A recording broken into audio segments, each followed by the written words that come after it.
Please, don't take the cloth off, she begged, but the rancher did, and started shaking. Asterisk, I ain't much for company these days.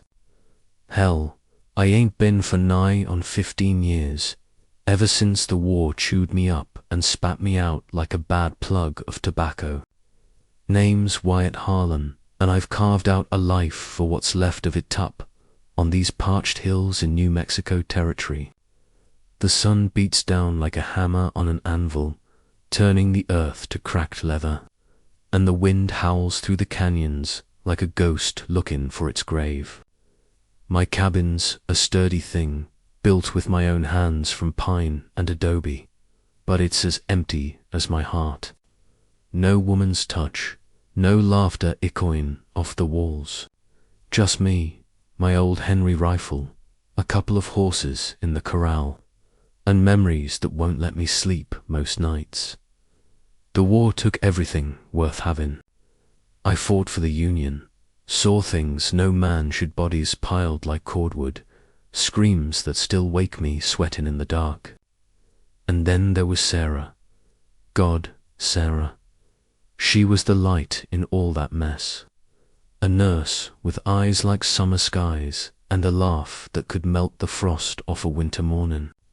We planned a life together, away from the blood and the bayonets.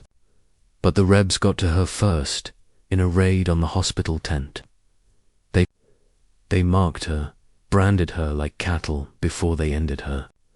I found her too late, her body twisted and broken, those scars searing into my soul deeper than any bullet. I walked away from it all after that, buried myself in this God-forsaken wilderness, swore I'd never let another soul close enough to hurt or to be hurt by me. That afternoon, the dust was kicking up something fierce, a whirlwind of grit that stung my eyes as I chopped wood out back. The axe bit deep into the log, splitting it clean, and I wiped sweat from my brow with a ragged sleeve. That's when I heard Eta cry, faint as a whisper, carried on the wind. At first, I thought it was a coyote or maybe one of those damn buzzards circling overhead. But no, it was human, a woman's voice, raw and desperate. I dropped the axe, my hand going straight to the Colt at my hip. The hills ain't safe. Outlaws, rustlers, and worse roamed these parts. I scanned the scrub brush, the mesquite twisting like skeletal fingers against the orange sky. Then she burst out stumbling, fallen to her knees not 10 yards from me. She was a sight that stopped my heart cold. Barefoot, her feet bloodied from the rocks, her body wrapped in nothing but a tattered scrap of cloth that might have once been a bedsheet or a dress. Her hair was matted with dirt, fallen in wild tangles over shoulders scraped raw, and her eyes, Lord, those eyes were wide with terror, like she'd stared into the devil's own face.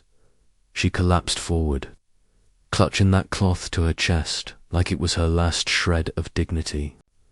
Please, don't take the cloth off, she begged, her voice a broken rasp, barely above a whisper.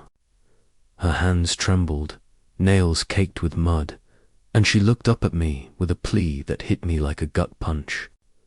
Then her eyes rolled back, and she went limp in the dirt. I froze, my breath catching in my throat. Who was she? Where'd she come from? The nearest town's a day's ride, and there ain't no homesteads for miles. But questions could wait. She was hurt, bad. I knelt beside her, careful not to touch more than I had to. That's when the cloth slipped just a bit, revealing her back. Jesus Christ.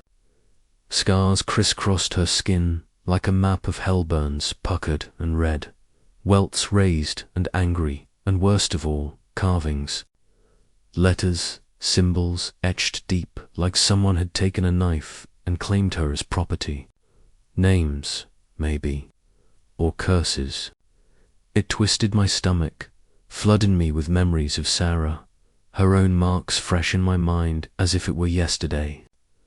I shook, actually shook, my hands trembling as I pulled the cloth back up. No, not again. I wouldn't let this happen again. I scooped her up gently, her weight light as a child's, though she was full grown, maybe mid. Her skin was fever hot against my arms, and I could feel her heart racing like a trapped bird.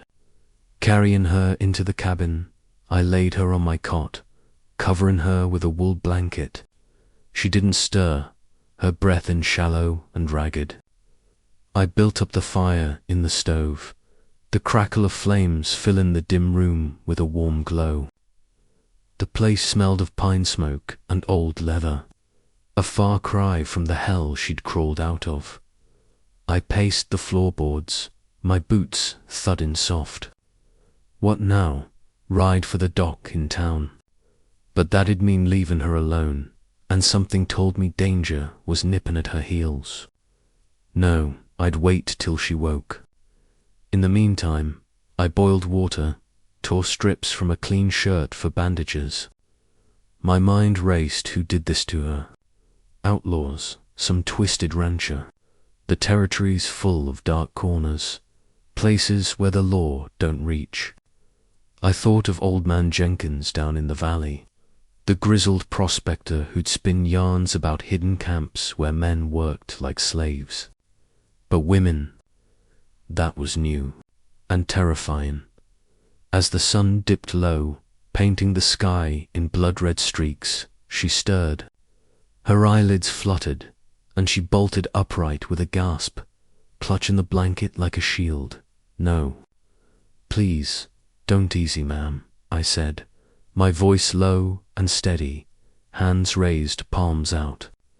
You're safe here. Ain't nobody gonna hurt you.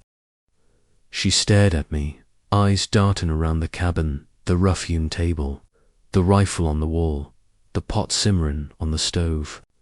Slowly, the panic ebbed, replaced by a wary exhaustion.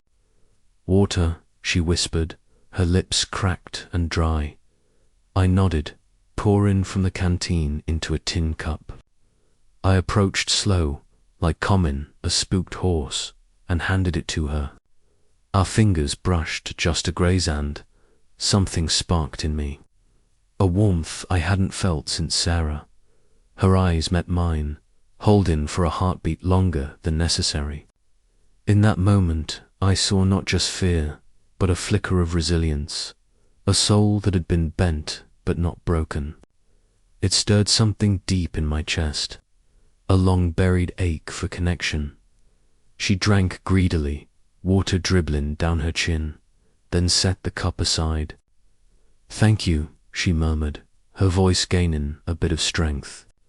Accent was Eastern, maybe, softened by hardship. "I'm Clara. Clara Thorne." "Wyatt Harlon," I replied, sitting back in the rocker by the fire. "You want to tell me what happened? Or should I guess?" She hesitated, fingers twisting in the blanket. I ran. From a place. Bad men, her voice cracked, and she looked away, shame coloring her cheeks. I didn't push. Instead, I stirred the beans on the stove, the savory smell filling the air. Eat something. Strength's come back. As night fell, the wind howled outside, rattling the shutters. Clara ate in silence, stealing glances at me. I could feel her studying my scars, the one across my cheek from a saber slash, the limp from a mini ball in my thigh. We were both marked by the world in our ways. That night, as she drifted off, I sat by the window, rifle across my lap, watching the shadows. My heart pounded with a mix of protectiveness and fear. What if they came for her? And why did holding her earlier feel like coming home after a long, lonely trail? Sleep didn't come easy. Dreams of Sarah mingled with Clara's face, her plea echoing in my mind. "Please, don't take the cloth off." What horrors hid beneath? I woke before dawn, the cabin chill despite the embers. Clara was still sleeping, her breath even now. I stepped outside to tend the horses old Bess and the bay gelding. Rusty, the air was crisp, the hills rolling out like a faded quilt under the rising sun. That's when I heard the riders, hooves thundering up the trail, dust cloud rising like smoke. 3 men, hard-looking types with bandanas and spurs. They reined in hard, horses snorting, and the lederer, burly fella with a scarred lip and a Remington on his hips, pat into the dirt. "You've seen a woman run away, 'bout this tall, dark hair, worth a pretty penny to the boss." My hand hovered near my Colt. "Ain't seen nobody. This is my land." "Ride on," he smirked, eyes narrowing. "Heard tell of a stranger stumbling this way. If you're hiding her, old-timer, it'll go bad for you." The other 2 shifted, hands on their guns. My blood boiled, old-timer. I'd faced worse than these saddle tramps in the war. But Clara, I couldn't let M near her. Before I could draw, a shot rang out from the ridge. Not from them from behind me, no wait. It was Jenkins, that old coot, ridden up with his shotgun. "Wyatt, trouble." The leader cursed, wheeling his horse. "This ain't over." They spurred off, disappearing into the haze. Jenkins dismounted, his weathered face creased with concern. He's been my nearest neighbor for years, a Aussie transplant who came for gold and stayed for the solitude. Saw M. Cooman up the pass. Figured they weren't here for tea. "Thanks, mate," I said, clapping his shoulder. He always called me that, a holdover from down under. Woman inside, hurt bad. Ran from some camp. His eyes widened. The whispers are true, then. Heard 'bout a hidden outfit in the Black Canyon miners, but darker. Women, too. Slavers, Wyatt. Bad news. We went inside, where Clara was awake, huddled in the corner, eyes wide. "They're coming for me," she whispered. Jenkins nodded solemnly. "Miss, you're safe with Wyatt. He's tougher than boot leather." As he left to scout the trail, I sat beside her. "Tell me everything, Clara. I can't protect you blind." She took a deep breath, tears welling. "It started back east. My family died in the fever. I took work as a seamstress, but a man promised a better life out west. Turned out to be a lie. They took me to the Camp Black Canyon, like he said. Forced labor, worse. The boss, Silas Crow, he's a monster. Branded us, beat us. I tried to escape twice before. 3rd time, I made it." Her words hit like bullets, staring rage in me. "But more than that, empathy. I know pain like that," I admitted, my voice rough. "Lost someone to similar cruelty. Swore I'd never let it happen again." Our eyes locked, and in that gaze, something shifted. A spark, tentative and warm, like the first rain after drought. She reached out, her hand touching mine soft, despite the "Why help me? You don't know me." "Because," I said, my heart swelling with emotions I'd locked away. "Sometimes a man's gotta stand for something, or he ain't worth the dirt he's standing on." That touch lingered, sending a shiver through me. 15 years without a woman's closeness, and now this raw, unexpected. But danger loomed, and as the day wore on, I felt the pull of something deeper. Love, too soon. But hope, maybe. And in the West, hope's a dangerous thing. Fragile as a wildflower in the wind, the afternoon dragged, tension thick, as molasses.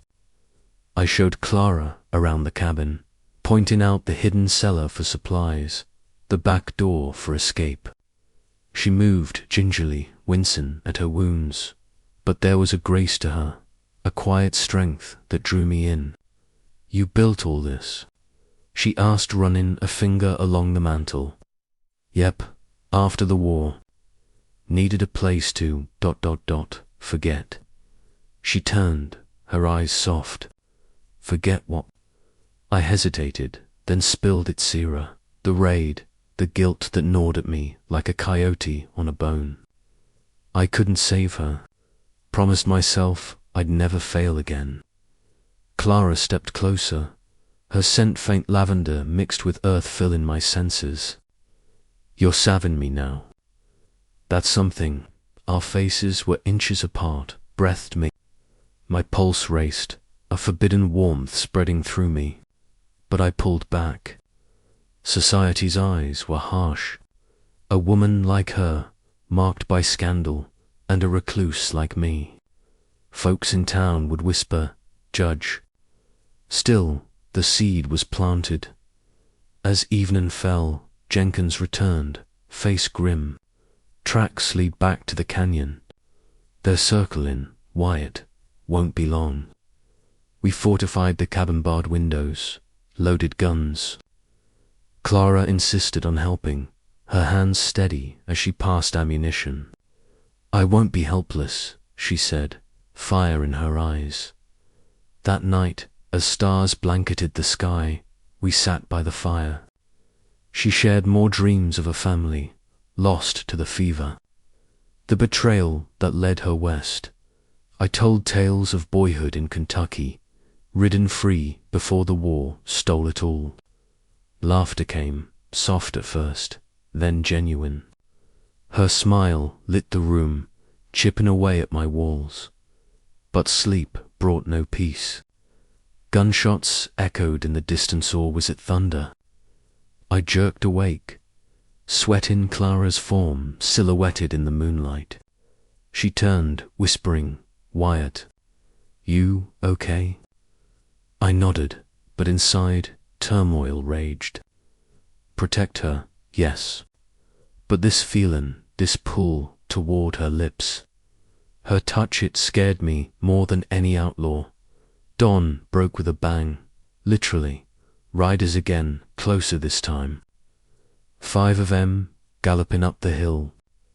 Silas Crow's men, no doubt. The leader shouted, "Hand over the girl, Harlon, or we'll burn you out." My blood ran hot. I grabbed the Henry, stepping onto the porch. Over my dead body. Shots flew, splintering wood. I returned fire, dropping one from his saddle. Chaos erupted, horses rearing, men curse. Clara screamed from inside, but then she was beside me, firing a pistol I'd given her. Brave as any soldier, Jenkins appeared from the flank, blasting with his shotgun. "Yeehaw, take that, you bastards." The fight was fierce, bullets whizzing like angry bees. I took a graze to the arm, blood soaking my shirt, but adrenaline kept me going. We drove M off, leaving 2 dead in the dust. Panting, I turned to Clara. "You all right?" She nodded, eyes shining with tears and something else. Gratitude. Admiration. "You fought for me." In that moment, amid the smoke and blood, I pulled her close. Our lips met, tentative at first, then hungry. 15 years of loneliness melted away in that kiss, a promise of more amid the storm. But as we broke apart, hoofbeats faded into the distance. They'd be back. And with M, bigger threats. What secrets did Clara still hide? And could my battered heart survive loving again? The West don't give happy endings easy. But for her, I'd fight like hell. Word count, approximately 5020. This chapter sets the stage with immediate action, emotional depth, and hints of romance, while introducing supporting character Jenkins to add dynamism and cultural flair with his Australian background, appealing to Western, American, and Australian audiences through themes of resilience, redemption, and rugged individualism.